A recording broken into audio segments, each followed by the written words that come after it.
lounging, son. Welcome back to the Comic Lounge. My name's Ryan, and with me again, my boy Manny, talking our favorite books of the week for the week of February 1st was a new comic book day. So a lot of good stuff came out. Why don't we do the books that we both have? Because we have two of them, and we'll do those, and then we'll each do our individual kind of picks after that. That works. Okay, cool. I'm gonna throw up Savage Dragon. 263. I'm excited to talk about Savage Dragon. Not enough people talk about that book. So I was, no, man. And like I said before we recorded, I was like, I forget who reads the book and like who I talk to and who I'm friends with, because like, especially in the kayfabe group, nobody really talks about this book unless you're in the Savage Dragon fan group that's on Facebook. Which I am. Which I am too, but I just sometimes I don't pay attention too much to everything going on in there. I mean, Eric Larson is 263 issues deep. He's the only founding father of Image Comics that has stuck with his character and has continued to do the book himself, with the exception of having letters and colorists. That's the only that's the only thing he doesn't do. But I mean, he's writing and drawing. It was on a little bit of a tear where he was just like, COVID, like he was pumping them out, and then he hit a little bit of a wall, and I think which he's been one of the things I love about his book and him is that he's very transparent about all that, and like doesn't really blame anything. He was even online and everything. He was like, I've hit a bit of a writer's block, so like, he was just pushing himself through it, but he got through it, man, and this issue is as good as any, so I'm looking forward to talking about it. And it was nice to see. So when I looked at my pull list, last week for this week, I was like, "Oh shit, Dragon is back this week! Fuck yeah, bro!" I didn't know. I think I told you. You asked me like if I told you I didn't read any books yet, and I just for some reason I got busy. I didn't know everything that was coming out. I knew like a couple things. Like I remembered that Flash, the 1 minute war the 1 minute war special was coming out, and I think I knew that like the Frazetta books were coming out this week, but like I didn't realize Ant and Savage Dragon were both coming out, because it's been a little like Ant has been a long time between issues, which is also I didn't get Ant. I mean, my shop just forgot to order me a copy, so he said he would get one for next week. I have the PDF from Image, but I haven't had a chance to read it. As soon as I saw Dragon was coming out, that was like, okay, well, one Larson book for the week is going to be Dragon then, Yeah. I mean, if I had to pick the two, it was going to be Dragon. Yeah. So like we said, like I had talked to him during the 30th anniversary of Image, and I think that's when the break in issues coming out was. I remember him saying that, like that he's just got to push through it, and it's, that's the thing I love about the title. And if you're not reading Savage Dragon, if you haven't really been following it, like it's a book that is in real time, which is one of the things I really love about it. So we've watched the original Dragon, and now his son Malcolm is the lead character. Malcolm's got kids, and it deals with shit going on in the world too. Like Trump being president pushed him to leave the United States, right? And then dealing with COVID, and that's kind of where we pick up. I know that the last issue came out probably a little over a month ago. I think it was 261 where it had the break for a few months where we didn't get any comics. But I mean, it opens up. I love the nicknames that Maxine and Dragon call each other. I think it's she calls him like Chicken Coop, and then there's one that made me really laugh. Hold on, I think it's on the first or second page. What was it that she says? She calls him Dry Rot. That was the one, Dry Rot, He calls her Meat Grinder. I was only trying to help Meat Grinder. I was like, what the like, it's just so random and like so nonchalant the way they're talking about it. But I think it like, so where it left off is like they were using his blood to help cure COVID, and it was making people explode. But I think that's been going on for a long time, right? Like where his blood, like his blood is like without the antidote that I guess helps nullify that, because I think it did work for some people, but I know and Dragon is also great about catching you up in that old Marvel style with like notes from the editor or the writer at the bottom. So like, it was I think they were trying to cure Sarah Horidis, who had COVID, Mhm. and she died from Dragon. I think she I see that's what I remember. I think she died from COVID, didn't she? She did. And if you haven't been reading Dragon, I mean, she's a character that's been in Savage Dragon from like the very beginning. I Yeah, mean, one issue of the like very first 6 or stories. something, right? Like Yeah, it was like Freak Force. I remember like he goes to her house and she's like chained up in the in the basement. bottom of her. Yeah.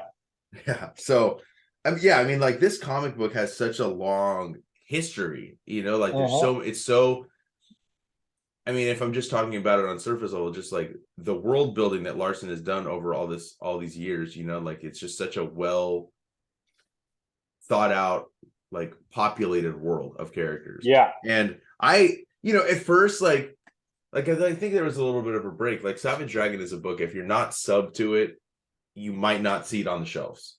Yeah. Like, and that was always my problem is I may not have stopped reading comics, but I didn't always have a pull list.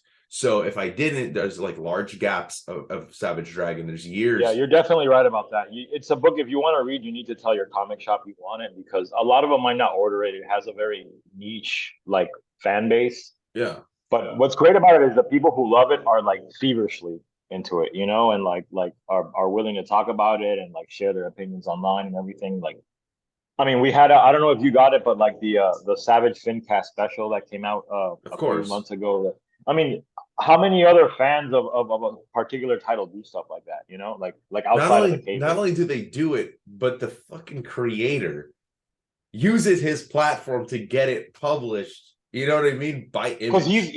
he's involved in that group. You know what I mean? And Yeah, he's involved. He guest stars on their podcast.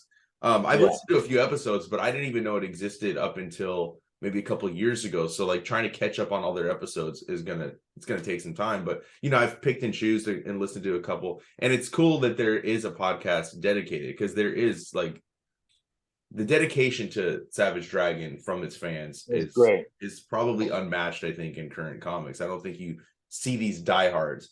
Maybe Copra. Copra's kind of close. I know Yeah. Copra's fan group is pretty strong.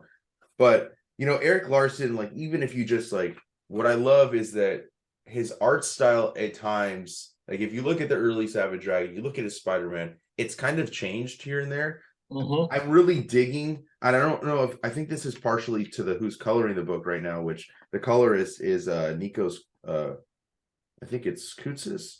I don't know. Kutsis, yeah, that's how Yeah. I would pronounce I it. hope I'm not butchering it, but I really love the way that the art has been looking in the book. It probably Yeah, kind of hard to he's also see. been experimenting with flattening the colors because he's doing the Yes, same thing with Ant. And I'm not sure if on Ant it's also Mike Torres who's doing the flats, but it a Larson's feeling. coloring Ant though. Is he? Okay, that's right. Yeah, Yeah, but I think he's still using the same kind of the flatter. Yeah, flattening. Yeah, which I mean, it's nice to see that because I mean, one of my complaints with a lot of modern comics is like they're so overly glossy and shiny the coloring, or like it can be distracting. yeah, And this issue has I mean, let's focus a bit on the issue because we don't want to turn this yeah, into yeah, yeah. but for the if you haven't been reading Savage Dragon, this might actually be a good issue to start with because I agree. it's sort of like a nice sort of a segue into a new storyline, Hmm. and this one almost even works as a nice standalone because it really is about the character Mako who you see in the cover, which is his like sort of actually I wouldn't say it's his version of King Shark because I think Mako precedes the creation of King Shark.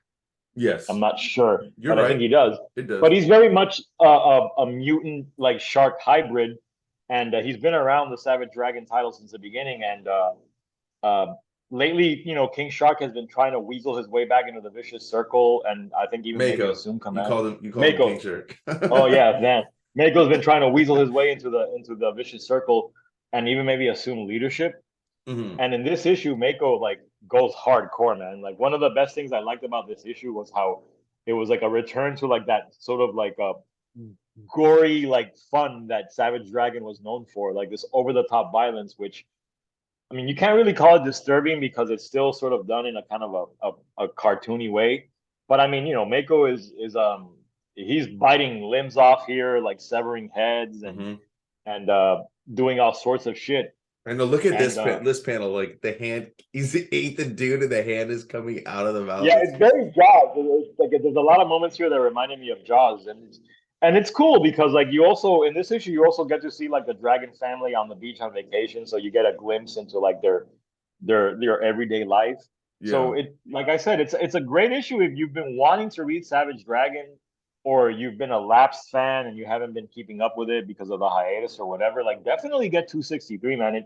It seems like Larson is back on a good schedule because he addresses it in the letters page that he thinks he's pushed to the wall, and he sees sort of like a long term, like like goal now with the title. So I'm assuming he's gonna start pumping it out regularly. So that's fucking great to see it back on the stands. And but yeah, this issue has some great layouts, some great art. Like I love the attack scene, man. I mean, look, like some of those panels, Yes. and it's just Yes. very energetic and it pops. Another panel I liked was when they go to the funeral for Heritus, and you get sort of like a like you see a lot of these pages in comics, like when It a hero reminds it dies, and reminds you of like the Death of Superman page. to the point where like I think maybe it is an homage to it because Yeah. there like I want to say I haven't seen that image in a long time, but I want to say there is like direct homages. Like you see Barbaric here, like with his hand on his face, and I think there was someone like that. And Yeah. a character I love is Barbaric, man. I mean, I even have the action figure there on my shelf. Like he always was one of my favorites, like I a real love Freak Force, striking. dude. Yeah, it was a Yeah, fun book. I recently got the entire run of Freak Force and read it, and I dug it. And like I said, I love all his characters, and I love that like they come in and out of the book. They're yeah. never like sometimes it's like seeing like an old friend. Like you're like, oh man, I haven't seen them in a while, and they're back in the book. The only person I didn't recognize, Jeremiah Youngblood. Is that a new I want to say character? he might. Yeah, I want to say he is, and Okay, so the that way he I the way thought he that was introduces it funny. makes me think he might become a regular, because it seems Yeah. like maybe he's trying to build like another team here. Because I, like slight spoilers, this character seems to be wanting to recruit Dragon to come back to the United States, and go right. to, I think it's San Francisco, Yeah, to I love that to he talks shit about the rent in yeah, California. I and the was fucking like, healthcare and shit, yeah, yeah. like When he said that, isn't rent in California crazy expensive? That shit made me laugh out loud because like yeah. my fucking rent is expensive because I do live in California. So hearing that was kind of funny. And I I live in like, Florida, so it's the same shit over here, like yeah, I like that he said yeah, that he named him Youngblood. I feel like that's like a kind of like a subtle like nod to Rob, yeah, because like Youngblood can't be a part of Image anymore. Those characters yeah. Rob aren't owned doesn't by even own Rob. it, I think. But Yeah. yeah, like you said, this is another like this double page. Oh, It, dude, that one. Yeah, I was just like looking at that one. Larson, he still got it, dude. He has never He lost it. does. Like he is still producing some of the best art, I think, in comics. I think like his panel structure, his fight scenes are awesome, and The he really character design, he like balances like the action and the like. I don't want to call it slice of life because it's not, but like the no, it's like non super. classic like Yeah. soap opera elements that you would see Yes, in he like balances the, all that yeah, perfectly. And yeah, you mentioned the letters pages. I think I don't want to like forget about that. yeah, I love that he still does the letters pages. He's very interactive. I know that like he even goes so far as like in Ant when that was coming in, he's like, "Hey, we're not getting enough letters. Like Mhm. if you want to be in here, just send me a letter. You'll probably be in the book." So I think that that's kind of cool. But before I leave the book, this new character, which I'm assuming is related to Mako because they think it's their son, but it's not. Yeah. It's and No. like you can see the teeth, and like I flipped back and I looked at Mako's fin, and it looks like he could be related to him. I don't know. I don't know Yeah. who the Yeah. character You know is, what? but I didn't pick up on that, but you're absolutely right because I was wondering where that character came from. yeah, And now you mention it, like, the kid is smiling and he does have like shark-like teeth. And he has been incorporating Mako more and more in the last few issues. So he's yeah. obviously building to something. And So I know like we're also gonna be getting the story of Paul coming next issue because it says, oh, that's the right. next the book of Paul. Yeah, it's Paul Dragon is his version of the dragon that he self-published way before he brought the character in the Image, and it's technically a different dragon. It's not the dragon that we read for many years. So it's cool that he brought him in, and it makes it an interesting relationship because like it's like having your dad from an alternate dimension come to you, and Malcolm is dealing with that. So I'm super curious to see what he's gonna do with Paul Dragon. But yeah, right now is a great time to be reading Savage Dragon, man. I mean, it always is, obviously, because it's such a great book, but definitely get on it now, man. This is seems like the hiatus might have given him a chance to sort of try and bring in new readers. So just put it on your pull list, man. If you like comics, like you said earlier, he's literally the only Image founding father that is still banging out the same title, doing most of it himself. So that alone is a feat that is worth checking out. So Oh yeah, for sure. And I kind of want to talk about. We'll probably talk about that issue too when it comes out because it's a great. That's another conversation that we could talk about that entire character. yeah, And now that they're releasing these Ultimate collections, I think I'm excited to see some of these things back in print and more readily available. So yeah, Savage Dragon is a great book. So go pick it up. Next book we're going to talk about is Quick Stops. If you know the phrase, like what Quick Stop is, then you know who this book is by. It's by Kevin Smith. It was a 4-issue miniseries, so this is actually the last issue of uh-huh. this one. Each one has focused on his characters from his View Askew universe, as he calls it. The artist on this, each one has had a different artist as well. So this one's Ahmed Rafat, I believe, and then Yeah, Andy that's how I Tom. pronounce it. Okay. And the thing I love about this is like, it's all black and white, which is how Kevin Smith, he got to start. Black and white film. Black and white comics were how those original comics that he wrote, like I think he did Jay and Silent Bob. No, that was in Chasing color. Dogma. Chasing Dogma, but that was in color. But he did some Clerks comics with Oni back in the Yeah, day. He did the Bluntman and Chronic comic back in the day. Jim Mahfood drew some of those early Clerks yeah. comics, like so it was cool to see him kind of come back. And I'll be honest with you, this wasn't my favorite of the four. No, it wasn't. But But I wanted to talk about the book, which is why I picked it. I don't know if that's kind of why you did as well. same Because reason, yeah. we weren't doing picks of the week when the other issues were coming out. So I mean, it was a good issue, don't get me wrong, Uh-huh. but I liked some of the other stories. So like, and I felt like those were stories that had been mentioned in the movies, and then we were finding out, after the fact of like, the backstory behind it. This one I don't remember. This takes place prior to Clerks by like a couple of Uh-huh. years. But the best part about it is that they're his characters, so like they read like the characters are supposed to read. It's not like, let's say if I wrote a fucking Clerks comic, it's not going to feel the same. It wouldn't. Any other No. writer writing like Dante and Randall, you're not going to get that same vibe, like. And then the little like Easter eggs, the little like deep cuts that he throws in there. Yeah, I mean, at this point, I mean, and this is not a knock at it. Like, obviously, like a lot of Kevin Smith stuff is really only for his fans, but that's okay, and he knows that, and he kind of writes to that, which I think makes it very charming, you know. And if Agreed. if you grew up like we did, like with Kevin Smith being someone that helped you discover independent film, and once you found out his love for comics, and like that just added to like his whole mystique and coolness. His comics are for you. And I love Dante and Randall, man. They're some of my favorite characters in pop culture. And any chance I get to see them interacting and see them back again, especially after the heartbreaking Clerks 3, I don't know if you Uh, saw it, but of like, course, yeah, I saw it on the road show. My buddy Mike and I went and saw it, and that's how I saw Jane Silent Bob reboot too. And that's another thing. I mean, that's a conversation for another day talking about his movies, but that just goes into what you were saying. It's for his fans, so he does stuff like that where he takes his films. They're not a major theatrical release. He's doing it grassroots duties, like just like taking it to city, and then he's interacting with the fans, doing Q&As. And him doing this, like he did another book, Masquerade. I didn't finish it. I read the first issue.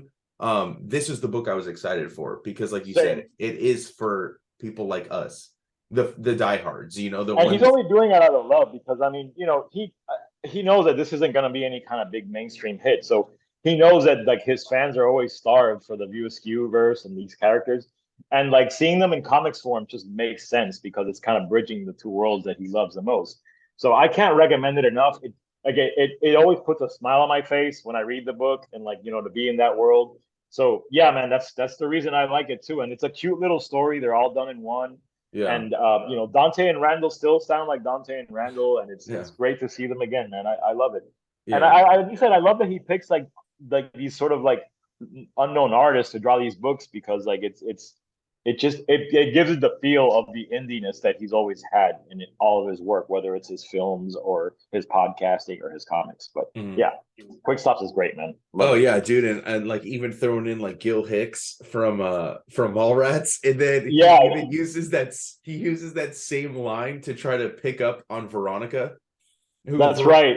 like that shit just made me laugh. Like he's like, what do you say? Oh, it'd be a lot different if you're going out with me. Like first I take you shopping to the stores you want to shop at. That is literally the line that he uses In in Mallrats. Mallrats. And it's played by the same actor. It's Brian O'Halloran who plays another Hicks character because he's And Dante. then there's the other Hicks, I think, who's the reporter in Dogma that is reporting Oh, outside the church. I Yeah, couldn't remember if we've seen that other Hicks. All right, that who makes gets sense. killed in Dogma, so like we know he's Yeah. gonna die too. Yeah. And then the running joke because like Brian is it Brian O'Halloran that plays Dante? Yeah, Yeah. he plays all these characters. So there's that running joke like all the Hicks cousins look exactly alike, and they're Yeah. drawn exactly alike. Again, see, like you and I are both grinning ear to ear, and that's the feeling that this comic just gives you, Yeah. man. Like it's a nice little snippet of like awesomeness, man. Yeah. And then And like you I said, can't recommend it enough. any little bits and pieces that I can get from this world, like I'll always buy them.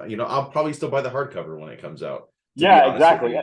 And it's great to film like this because I mean, you could also overly saturate this very easily and get sick of it, and like you get just enough of it every so often, every few years that it's great, man. When Yeah, I my saw that he was having an imprint on Dark Horse and that some of the books were, as soon as I saw the title Quick Stops, I'm like, I'm fucking sold, bro. I don't need to know anything else. yeah. I just said add it to my pull list. I'm getting it, like. Yeah. No, it's I hope there's more. I Yeah, I know hope that there's more. I know that Masquerade, from what I probably read it, I guess. It's not I didn't hear him talk about it, but that's the first arc.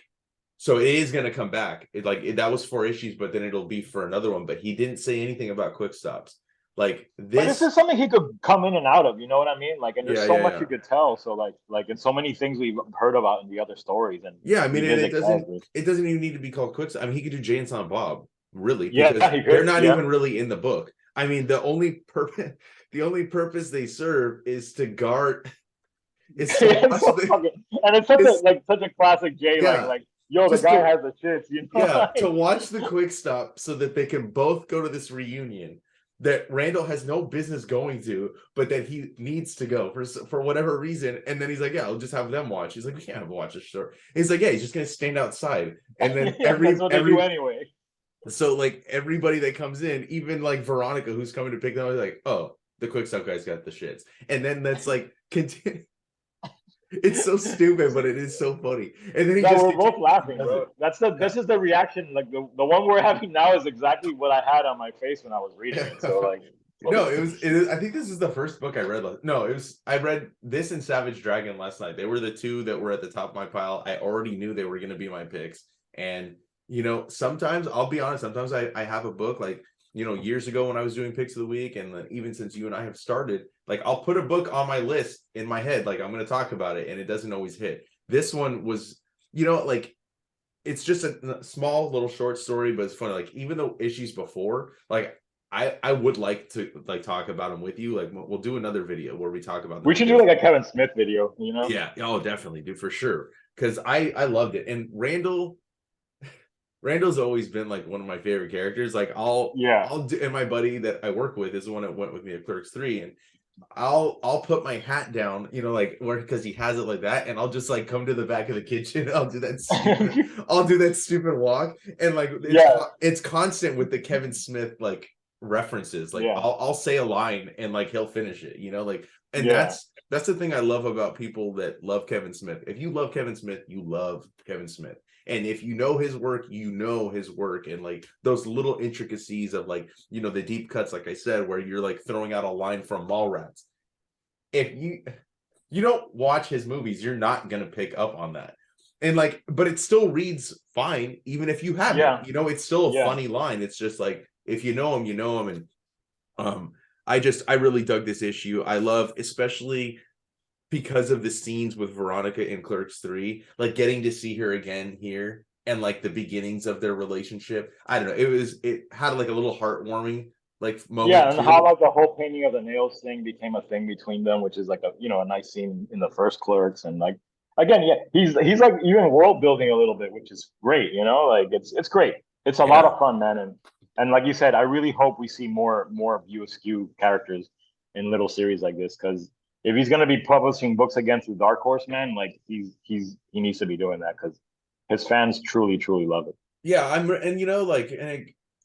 this will be a good segue, but like I really love what Dark Horse has been doing. I like that. Well, obviously, they've always had the Hellboy stuff. They always had the Magnolaverse. But after losing some of their licensed properties, they are leaning back again more towards like the creator-owned stuff. And Which I is what they really were known for. that's Yeah. exactly that is what they were known for. I just talked with someone that used to work for Dark Horse, an editor in chief and stuff, a huge editor over there, and like talking about like the influx of like the licensed properties and how that affected some of the creators that were producing their creator owned stuff, saying like, well, I don't know if there's this place for me here anymore. Yeah, Like because Dark Horse's identity was so wrapped up in that for a while. especially Star Wars, right? Like that's Yeah. what they were known for. So it's cool to see stuff like this coming here.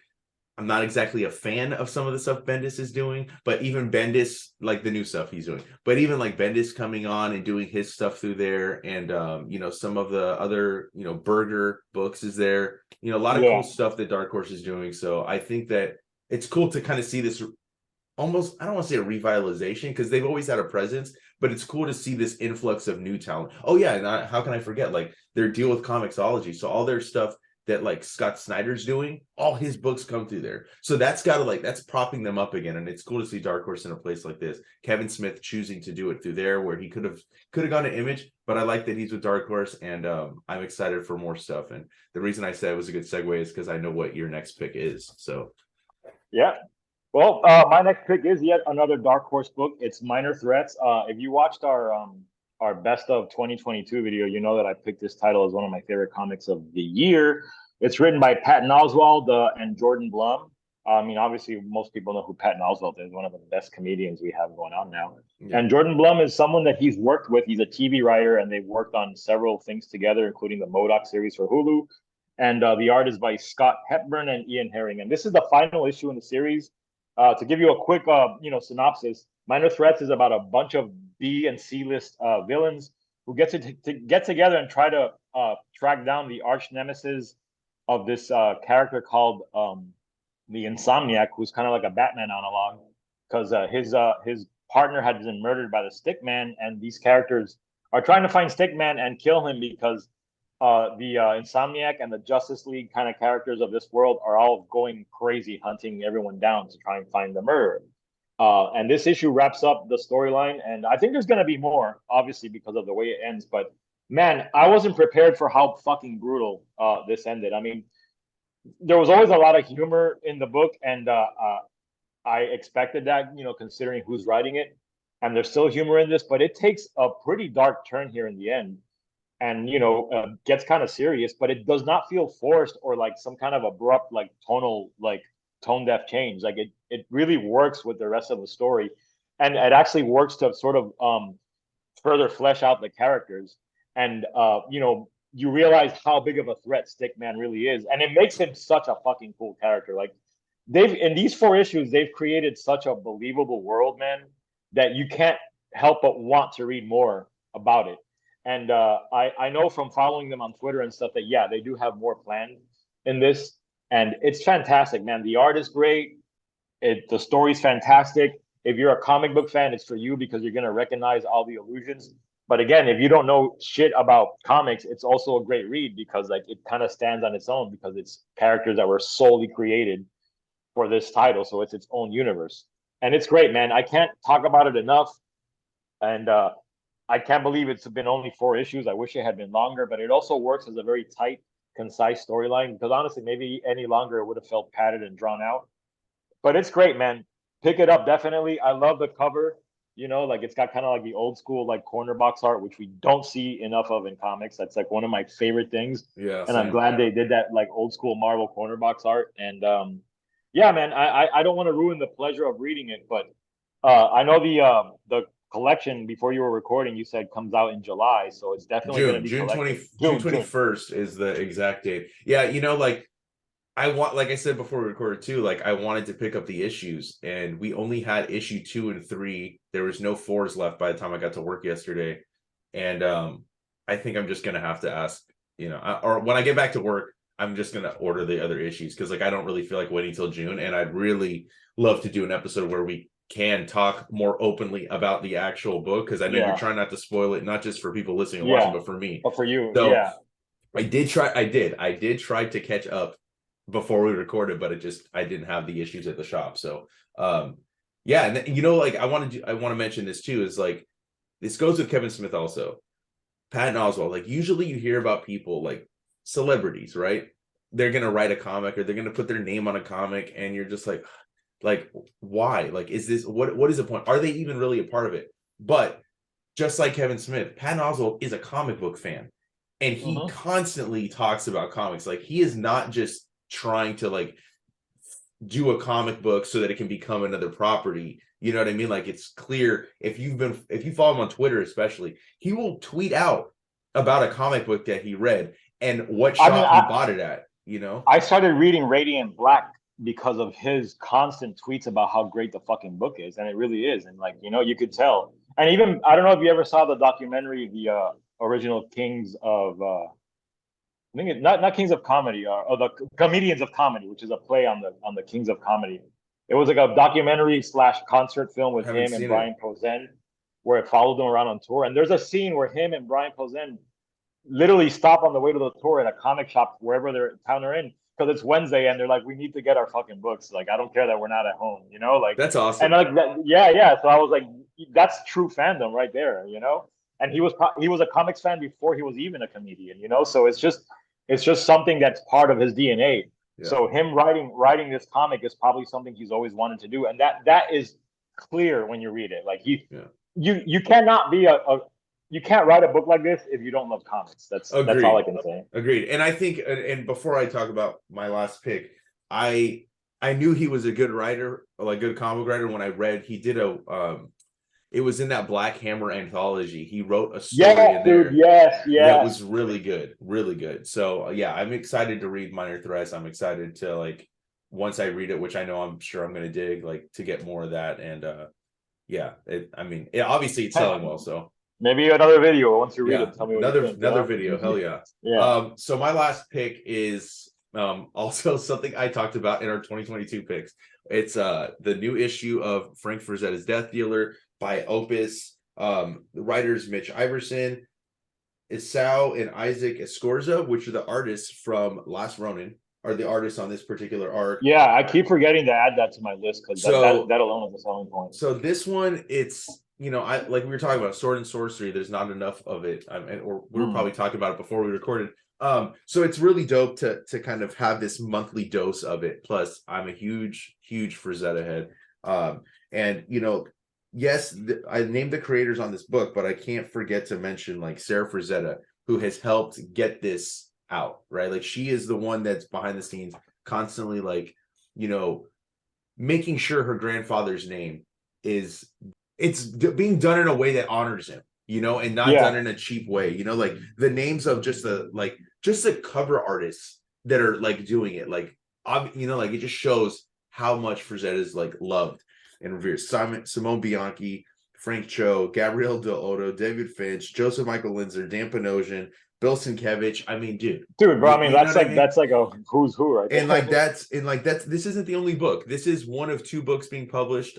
There's another book that came out this week also. Dawn Attack is the other book. I know there's a third book that's going to be an anthology or a quarterly book. But yeah, I love the fact that the Death Dealer helm, it's almost like how you hear Venom talking to Eddie Brock. So it's kind of got that, and like he just kind of like talks shit to him, and like Kerr is the barbarian that's wearing the helm. And it's just like there's an issue, like, I can't talk, I don't want to ruin it, but there was an What a issue. great concept, man. What a great Yeah, concept. so like the battles, like, in here are fucking really dope. Like, he's fighting this, like, ice dragon, and there comes a point where, like, he's fighting it, and cuts his arm, it eats his flesh down to like the bone to where his arm is just a stump. I don't know if you can see that. Oh yeah, I Probably can. can. That's awesome. All right, so it connects other Frazetta characters that were in like the paintings, right? And there's even like, so it's this character, right, which is another Frazetta character. And even as Kurt is standing there, he's like, you have the Death Dealer talking to him like in his head, and it's this is the line that made me laugh. It's called, he says, "This fucking burnout." That's what he's calling the sorcerer, because there was an issue where like it was like a dude on like an acid trip. It was really dope. And then obviously it, like I said, it's connected with other characters. You have like the Sea Witch, and you have the Sorceress, which are other characters that were done in paintings by Frazetta. And like the way that it's weaving random one-off like painting characters and making them integrated into this world has just been really fun to watch, you know. And I think that the way that they're having different writers, different artists kind of doing it, you know, like we had Thorne Grombeck, who does stuff at Marvel. She's writing Thor right now. She did the Valkyries book. She wrote an issue with the Sea Witch, really good. He had Michael, I think it's Mordecai. I don't know how you pronounce it. He's the one that's doing Barbarian at Vault. I think he's Yeah, that writer. So he wrote an arc. So I think that while sometimes you can have different creators coming in, it makes it feel like disjointed. I don't feel that way with this book. And Frazetta's art just, it needs to, like, in and of itself, each painting tells 1,000 tales, you know. yes, So dude. Yeah, to be able to take those characters now and tell them in this format, I think was a no-brainer. And I think that they're, yeah. It's like when you look at old Dracula paintings, like I always knew there was a story there, and I'm glad that someone's telling the story now. You know, like you could just sense the depth of the characters by the way that they were painted. Like they're so iconic that there has to be a story. yeah. And I think that just like where the story has gone, like I don't want to ruin it for you either. I know the first trade is out, so like that's an easy Oh way. man, I'm picking it up this weekend. Yeah, Yeah, that's I'm an gonna order easy it. way to catch up. And like another video right there, you know, you and me Yeah, talking some Death for sure, Dealers. dude. So it's, I don't want to spoil anything other than what I've said already, but it is a really good book. The quality, the paper stock, the paper, everything about that, like this is all stuff I pay attention to, especially with indie comics. I mean, you look at these companies that are not as big as like, let's say Marvel, and Marvel's paper quality has really fallen like down, Oh you yeah, know. So I do pay attention to stuff like that, and I think that it's just such a good book. It's such a untapped genre in comics right now, like that we're not getting. And I guess it's not for everyone, you know, like maybe the sword and sorcery isn't for everyone, but I do think that it has a place in comics. Much like, absolutely, you know, man. there's so many genres that we've kind of that have fallen to the wayside, you know. And I think that there is enough fans out there that, you know, would pick this up. I mean, obviously it's issue 9, it's still going. So I know it's stopping with issue 15, and then it's gonna come back in whatever form. I'm not sure, but it's really dope. And like I said, this is the other book that the plastic is hard to see, but this is the other book, On Attack by Jody Hauser and Diego Yapur, and just a lot of dope stuff being published by that company. And I'm excited for more Frazetta stuff. That's it. Yeah, I can't say. I mean, I love Frazetta. I got that Toshin book, and that's Yeah, fucking, I think it's fucking yeah, dude. something I've else. loved Frazetta since I was a kid and seeing his art on paperbacks. You know, so Yeah, yeah. So it's definitely worth checking out. Like I said, and because of the way the arcs are, you can jump. You don't have to start at the beginning. You can kind of jump in wherever. I mean, you probably want to jump at least, I would say, with issue 8. 8 was the beginning of this arc. I think 10 will conclude it. They're short arcs, so definitely worth picking up. And like I said, the trade is out, so hit up your local awesome. comic shop and pick that trade up. That's Yeah, all I man. got for this That's all week, I got. dude. Yeah, me too, man. You know. This year so far has been good. I think we said it when we did 2022 that 2023 was looking good, and so far it has not disappointed. So I'm definitely stoked for everything coming up. I know there's a couple books coming out next week. I can't remember exactly what, but I remember seeing it, so that I really wanted to talk about. So if you're not already following us, make sure you follow us on Facebook, Twitter, and Instagram. I'm gonna drop Manny's links down below. The Comic Lounge links are down below. Hit that subscribe button. And yeah, come back next Friday. We'll have our new batch of weekly picks. And on that note, we're out. All right. See you next week, guys.